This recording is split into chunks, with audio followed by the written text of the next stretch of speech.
Hello, YouTube community, friends, group, everyone out there. It's Randy here. How you guys doing out there? Hope everybody's doing good. Hope everybody's doing good. Wonderful, wonderful.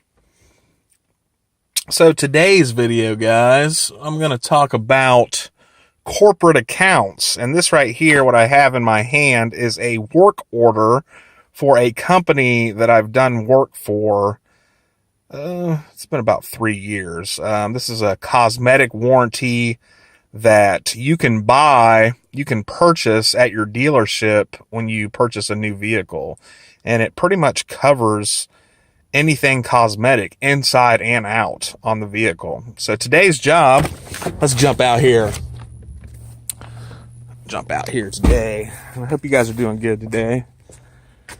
And we're going to talk about what you can expect when dealing with these corporate customers. So this is a 2013 Toyota Highlander.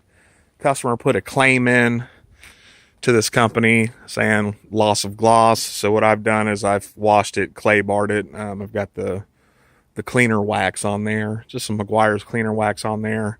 I'm letting it paste up before I take it off. And after the wash, it already was starting to come back.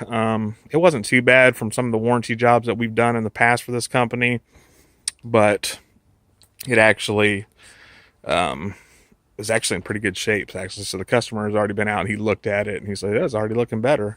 Put the foam on it, clay barred it, washed it. Not in that order. Foam, wash, clay, foam again. Got all the residuals off and everything. So that's how you do that. So the point of today's video, guys, is dealing with corporate customers. And this brought a topic up. Topic was brought up yesterday with Anthony at A&A Professional Services. It was in his live chat, his live video. One of the guys, auto detailing, said he just lost a $15,000 dealership account. Wow. Sorry about that, man. But I hope that you've got your hands in other things that it's not going to, affect your business that much. That's tough. So when dealing with these corporate companies, this is what you're going to learn. You're going to get contracts once you've been out here. And as Anthony said as well, don't count those contracts, even though it goes into your income. It's not, because every contract has shelf life. It really does. And, you might have something in writing, but that's just a bunch of malarkey. Definitely is. You definitely need to have your hands in other things. So if you had that one contract, for example, and this is what you're basing your whole business around, even though it's nice and that money's looking nice, those checks are looking nice, those payments are looking nice, you lose that. Well, what do you have going on over here? You need to have something going on over here. So if you lose this, or if something happens, or if they decided to go with somebody else, or, somebody undercut you, or even maybe you had a bad service appointment. I mean, it happens. It's life. This is real life. This isn't fake. You need to have, and I'm just pointing over here, guys, you need to have something over here that will offset the loss of those contracts. So, personally, my business, I've already been through that in my 10 plus years of being self-employed. I lost an account, well, a bunch of accounts, all at different times, and it pretty much ruined me. Basically to where I had to start all over, and it wasn't auto detailing, but we will get into that later as you guys learn more about me and I learn more about you. But what you should expect when doing work, contract work, and for example, this paperwork right here, I don't really show the address of the customer or anything. This paperwork, after I finish this job, I will have to submit this paperwork along with invoicing, along with pictures before and after of this job to get paid. Now, this particular company I've been doing work for the past 3 years. It's at least been 3 years. And it's not everyday work. It's probably a few times a year, maybe 4, 5, 6, 7 times a year, to come out and do these warranty jobs. And when I finish the job, I submit this paperwork right here. This is the work order. This has all the information about what the customer had claimed, if it was a success or not, and they sign it. I submit it with the invoice before and after pictures, and that's how I get paid. This, fortunate, on this customer that they pay PayPal, so they pay right away. That's the point of that. They pay right away, so this has been a great company to work for. Definitely great when it comes to a corporate type setting. But other companies that you do work for might not be a valid way, or might not be a way that they pay as far as, PayPal. Credit card payments, I'll take credit card payments all day long from any type of company that's, out of state that I can't touch or feel. But they pay, most of the time you're going to run into the old paper check and the old snail mail. And what you're going to find out is that once you do work for these companies, your invoice will get submitted to the person that it was supposed to get sent to. And they might have net 15, net 30, net 60 terms, which that means when you can somewhat expect to be paid, 15 days later, 30 days later, 45, 60 days later. That's, in my experience, that's the most I've ever had to wait to be paid was net 30. But I've heard that if you have those government contracts, it's actually I'm not sure actually, but I know it's a lot longer than the net 30 from what I understand. So you're going to find out you've done everything, you've supplied the work, you've done everything that you were supposed to do on your end, all your paperwork's right, all your paperwork submitted, and now it's 30 days later. It's 30 days later, right? And you know where I'm going with this, guys. You know where I'm going with this. 30 days later, and there's the old mailbox, and you're waiting for the mailman to deliver that particular check for those particular jobs on that particular contract. And of course, it doesn't show up. Sometimes it might come early, sometimes it might come late, sometimes it might come right on time. But in this particular case, it hasn't shown up. It's a couple days past net 30, and you call their accounts payable, and you come to find out that they haven't even received your invoice. They don't even know who you are. Even though you've probably done work for this company, you've had this contract, they don't even know who you are. So then, since they have their policies and guidelines, now you have to get in touch with your initial contact, resubmit all the paperwork so it can get approved again and to be resent back up to corporate so they can cut your check and send it, a week later, 2 weeks later. This has happened over in 10 years dealing with corporate style companies, guys. This has happened many a times. And I remember when I was in college, just a side note, my accounting teacher said that having accounts receivables is a liability. And I think I've said that in a previous video, but it's a liability to have accounts receivables. Yes, it is. You might be owed $2,500, $1,000, $500. It doesn't matter. You're expecting this money because you have day-to-day operations to maintain, a lifestyle to maintain, and because somebody didn't do their job, or your paperwork got lost, or it didn't even get sent up, or a signature wasn't put on it, or your invoices wasn't the way, that they've actually, accept so they can be processed. This is just things that have happened over the years. So here you are, a week later, 2 weeks later, after it's already been net 30, you just got paid 45 days later. And if you're doing, monthly work for a company, you've already got another invoice in waiting on it. You see how it can compound. So the point of that is one of my contracts that I currently possess. And like I said, this one right here, this company is awesome. because I'll either get paid today or tomorrow for this job. Once the customer's satisfied, once the warranty work has been suited to the customer's wants and needs, which it's coming out the way it is, I'll get paid right away. And you'll have corporate customers that you do work for that will pay you right away. They'll cut you the check the next day. They'll send it out on Friday. You'll get paid via credit card ASAP as soon as possible, as soon as you can get somebody on the phone. It's perfect. Not all of them are bad. But my most recent encounter with accounts receivables is a company that I've picked up at the beginning of this year. And it's October right now, guys, as we all know. And we do about 100 washes a month for this particular company.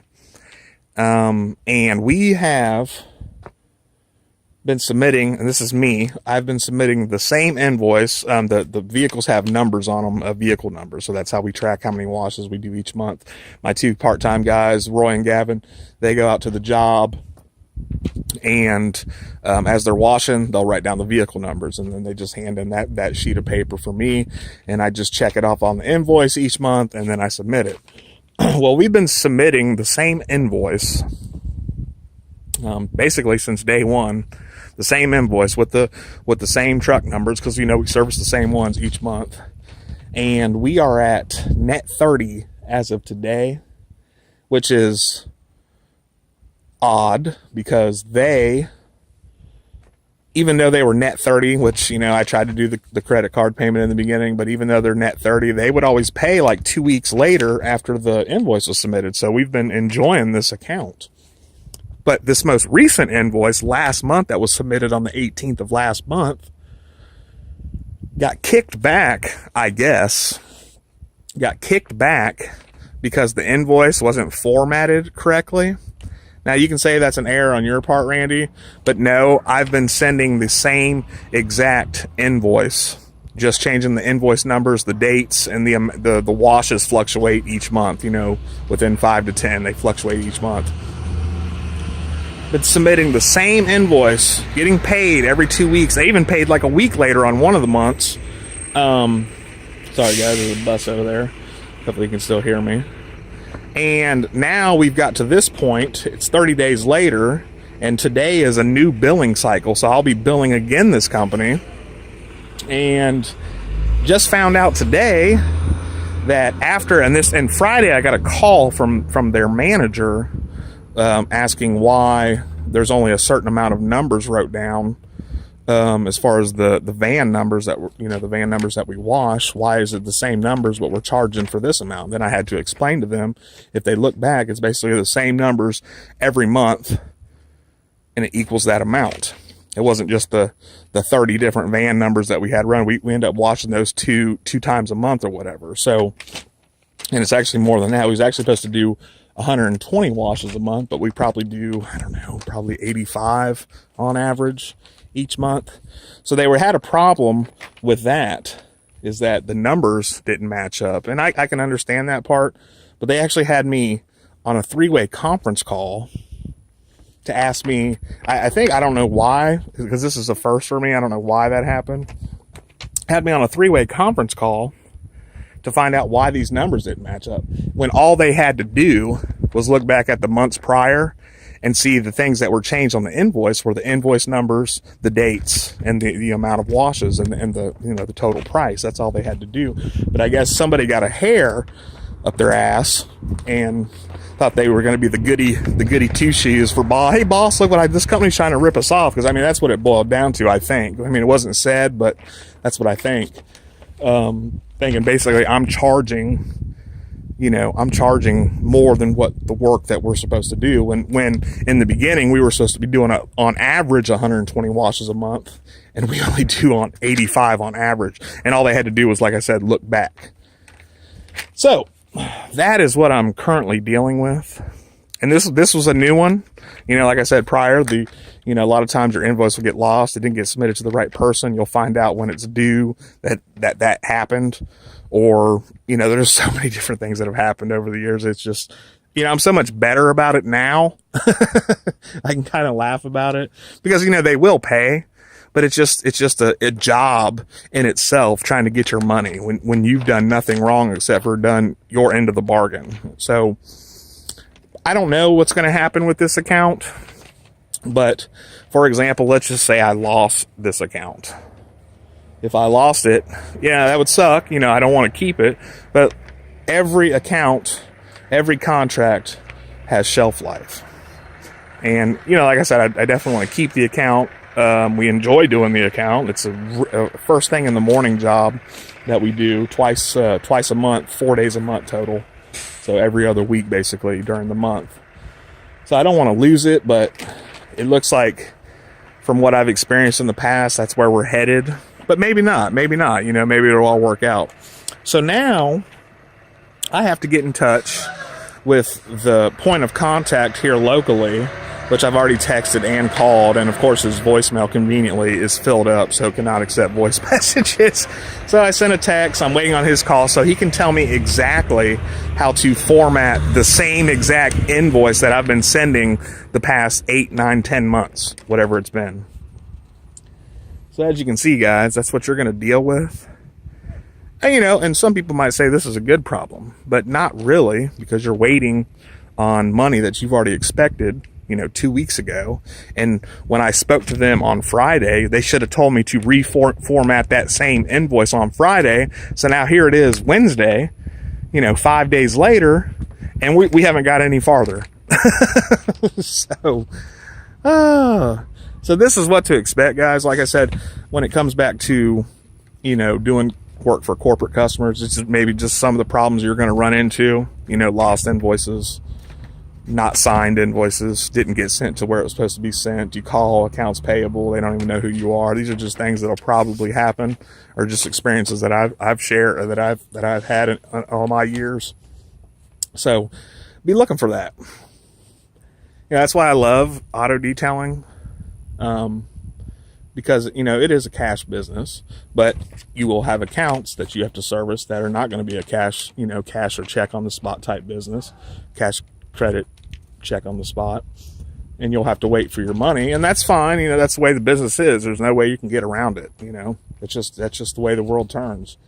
So you'll have to deal with that. But back to the diversifying point, if I had all my eggs like I probably would have had 10 years ago, even 5 years ago, all my eggs in that same basket on this account that I just explained to you, and we lost it and still hadn't been paid, that's going to put that's a big uppercut to your jaw, and you're going to fall on it.